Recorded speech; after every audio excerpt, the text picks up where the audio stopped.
आपण या ठिकाणी जिल्हा परिषद निवडणुकीसाठी सज्ज झालो. मित्रांनो, आपण विचार करायला पाहिजे की गावाचा विकास जो व्यक्ती करत असेल त्या पाठीशी आपण उभं राहायला पाहिजे. आपला विकास कुणी केला तर आपल्याला ज्ञान पाहिजे. आपल्या नदीवरती पूल नव्हता, ते पुलाचं काम शाजी बापू यांनी केलेलं आहे. आम्हाला समाज मंदिर नव्हतं, समाज मंदिराचं काम ही शाजी बापूंनी केलेलं आहे. लाटा मार्गाकडे जायला रस्ता नव्हता, त्याचंही काम शाजी बापूंनी केलेलं आहे.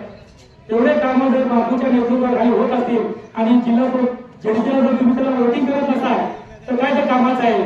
म्हणून माझं सांगणं आहे तुम्हाला की जो आपल्याला काम करणार आहे, आपल्या वेळेला धावून येणार आहे, त्याच्या पाठीशी आपण गंभीरपणे उभं राहिलं पाहिजे आणि बापूच्या हात मजबूत करायला पाहिजे. ज्याप्रमाणे मतदानाची निवडणूक झाली त्या ठिकाणी आपण मान्यांना निवडून दिलं तर बापूचा विचार एवढा मोठा आहे की त्या ठिकाणी आपली कसोटी आपण पाडायला लावून मान्यांना आपण नगराध्यक्षपदी निवडून दिलं. या ठिकाणी पण आपण नव्हते आणि दुसरे आपले बनगर आहे त्यांनाही तुम्ही मोठ्या मताधिकाऱ्यांनी निवडून द्यायचं आहे. कारण विकास हे फक्त बापूच करू शकतात. कारण माझं आयुष्य इथे फक्त जन्म इथे माझा उत्स्फूर्त झाला. आयुष्य माझं मुंबईला गेलं. का मुंबईला गेलं? कारण इथे उपजीविकेचे काही साधन नसल्यामुळे मी मुंबईला गेलो.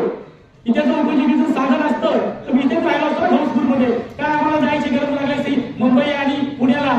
उपजीविकेचं साधन बापूच्या निमित्ताने इथे तयार होत आहे आणि मी आता 12 महिने रिटायर झाल्यानंतर इथे उपजीविकेसाठी हाऊसफुलमध्ये येत आहे. ते पण बापूजीच्या सानिध्यामध्ये असणार आहे. बापूजीने जो विकास केलेला आहे त्या विकासाच्या याच्यामध्ये आम्ही ते आमची उपजीविका साधन करणार आहे. आमची उपजीविका इथे नसल्यामुळे आम्ही एवढे वर्ष मुंबईमध्ये इथे स्थलांतर झालेलं आमचं. याचा विचार करा. मला एक बातमीला सांगायचं आहे की आपल्या नेतृत्वाखाली एक MIDC इथे व्हावी. कारण MIDC नेतृत्वाखाली आपला जो भरकटलेला इथला सांगोला तालुक्याचा जो समाज आहे तो मुंबई पुणे इथे विस्तारित झालेला आहे. तो जाऊ नये, तो इथेच राहावा म्हणून आपल्या इथे MIDC व्हावी अशी माझी आपल्याला कळकळीची विनंती आहे. त्याचप्रमाणे एक सांगोला तालुक्यामध्ये एक मेडिकल कॉलेज आणि ऍग्री कॉलेज हेही व्हावं अशी माझी नम्र विनंती आहे. हे मी एवढं बोला मला 2 शब्द संबोध आहे आणि हे 2 आपले विमोचन आहे. यांना भर बच्चाने तुम्ही निवडून द्या अशी